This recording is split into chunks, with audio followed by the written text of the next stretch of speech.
Rook and Shadow by Angela Marshall. To Abby, we've told stories together since we were old enough to hold plastic dinosaurs. I love you. And there's a map. Show you the picture like we're in story time in school.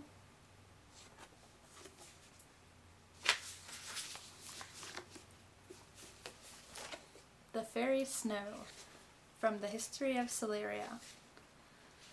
Long ago, fairies lived in every kingdom and interacted with humans regularly. They often served as godmothers to human children and granted wishes to those who proved themselves worthy. Humans welcomed the fairies into their lives. The fairies built a great city in the Weeping Mountains, so named because the salt they used for magic ran down the mountains each spring when the snow melted. One spring, so much snow melted that the salt spread throughout the entire peninsula, killing every green thing and making the water undrinkable. The humans fled. The fairies left the peninsula soon after this disaster. As a parting gift, they covered the land with enchanted snow to heal the salt's damage. Humans returned to the peninsula, formed a new kingdom, and named it Salaria, the Kingdom of Salt. Minister of History's revision. Divinia became the first fairy to visit since the Fairy Snow, when she blessed Princess Salara and became her godmother. This act of goodwill is encouraging, but may not mean that the fairies in turn intend to return to Salaria. Minister of History's revision. The fairy Divinia did not come to Princess Salara's 10th birthday party. This is the traditional time for a fairy godmother to give her godchild a first wish. Prologue. Lady Alma snapped her fingers. The tiny dress on her work table changed from purple to blue. She frowned and snapped again. The silk turned pink. Cliché, but it really does look better that way. She waved her hands. Red ribbons tied themselves into bows. A needle flew through the air, sewing them onto the dress. Your technique has improved, darling. Lady Alma heard the voice before she saw the golden sparkles. Both made her frown. A tall woman in a green gown appeared. Her skin glowed, illuminated by a light somewhere inside her. She kept her delicate golden wings folded behind her back. Her hair, which glowed even brighter than her skin and wings, hung loose. The green dress and her hair rippled, although there was no breeze in the room. Divinia, Lady Alma said. What a surprise. And a pleasant one, I'm sure. Divinia walked around the room, examining the bolts of fabric and spools of thread. Is this what you've done with your life, Alma? Become a common seamstress? That is a shame. You always had such potential. She rested her hand over a carved wooden box on the table. Alma's eyes narrowed. Is that why you've come? After all these years? Well, you're obviously not using it. Do you mind? I know it was a gift, but I really could use it for a project. Lady Alma shrugged. Divinia smiled and opened the box. A faint glow escaped it.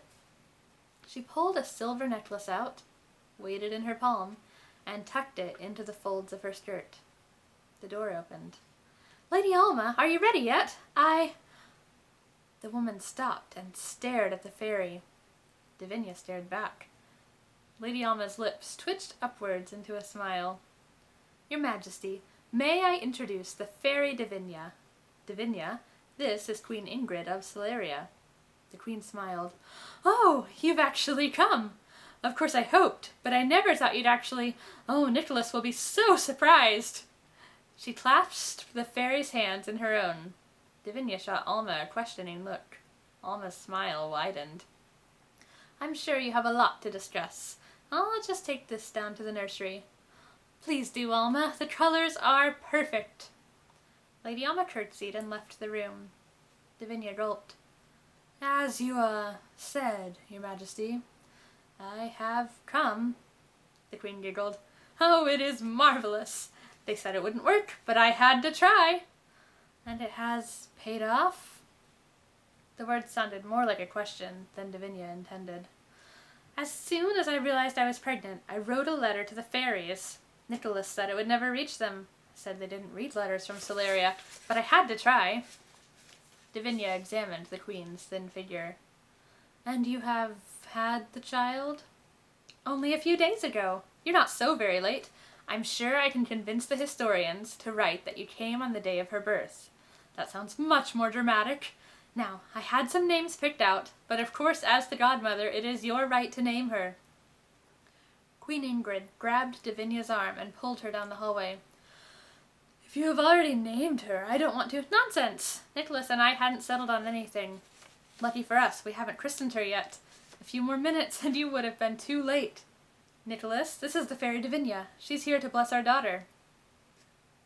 The king looked up from his desk. He nodded to the fairy. If my records are correct, you are the first fairy to enter Salaria since the fairy snow. To what do we owe this honor? Davinia's hand tightened around the charm in her pocket. It would be much easier to tell the truth. Much simpler. The king and queen would surely understand. She looked from the king's skeptical face to the queen's hopeful one, and took a deep breath. I have, of course, come to bless your daughter. The queen jumped up and down and clapped her hands. The king's face relaxed. We will need to choose the gift carefully. Perhaps we should delay the christening, so we have time to consider it properly. Nonsense! Lady Alma will have her dressed by now. I am sure Davinia can suggest something suitable. Perhaps generosity, King Nicholas said. No good, Davinia interrupted. She'll bankrupt the kingdom before she can walk. Kindness isn't a good one either. You need a strong backbone to rule a kingdom. Difficult if you're too kind. But she won't be ruling, Queen Ingrid said. Of course we'll have a son. I mean... She blushed. King Nicholas nodded and turned to the fairy. We do intend to have a male heir to take the throne. A traditional blessing, then. May I suggest beauty? It is always a favorite. Please let them take beauty. Please. Ingrid's eyes widened. Beauty! Oh, how perfect! Come with me at once. Can you bless her in front of the whole kingdom? Because they're gathered outside waiting for the christening. Davinia reviewed the spell for creating beauty, while the queen dragged her through the castle. A wailing noise interrupted her thoughts. Every time she had almost worked out the words for the spell, another yell distracted her. Why are your torture chambers so near your rooms? She asked. Torture chambers? Oh, the noise. Yes, that's our daughter. She has such healthy lungs. She's been crying like that since she was born. Unacceptable. Beauty would do her no good with a voice like that. Davinia revised the spell in her head. An enchanted voice would benefit the kingdom more than anything right now. Now she just needed a name. What did one name a human child? She blinked in the sunlight when the queen pushed her onto a balcony. The entire kingdom had gathered in the courtyard below to see the newborn princess. Commoners stood huddled on the ground. Lords and ladies watched from windows. A few, the most important, stood in the corners of the balcony. A painter had set up an easel and sketched the scene. The cradle, complete with crying baby, sat in the middle. Lady Alma stooped over it, straightening the princess's cap. She frowned when she saw Davinia. Your Majesty, what is she doing here? Oh, she's going to bless the princess! Lady Alma's jaw tightened. Your Majesty, I must object. This fairy... Oh, I know it hasn't been done in a while, Alma, but that's what makes it so exciting. Lady Alma turned to the king. King Nicholas, please reconsider. Davinia had already started. The crowd's cheers at her introduction drowned out Lady Alma's voice.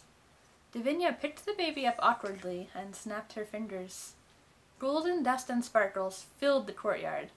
Peasants and nobles alike blinked at the bright storm of magic centered around the crying baby. Lady Alma pushed her way through it. What are you doing? She hissed. Just go home. She doesn't need your blessing.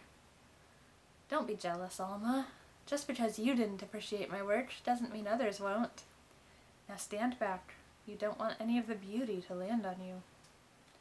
Davinia giggled and hugged the child tighter. She spoke the words of the spell, thrust the princess into Lady Alma's arms, and disappeared in a flash of light. The fairy Davinia's spell, spoken over Princess Salara on the day of her birth, from the history of Salaria. Dark as a rook's wing, hair flows like the drone. Night prism eyes reflect colors unknown. Moonlight complexion, pearly reflection. By every standard, you are perfection. Radiant voice like the song of a star. Reddest of roses, loveliest by far. I name thee Salara, Salarian princess, born to be queen of them all. Ideals align, beauty be thine. Names, souls, and destinies all intertwine.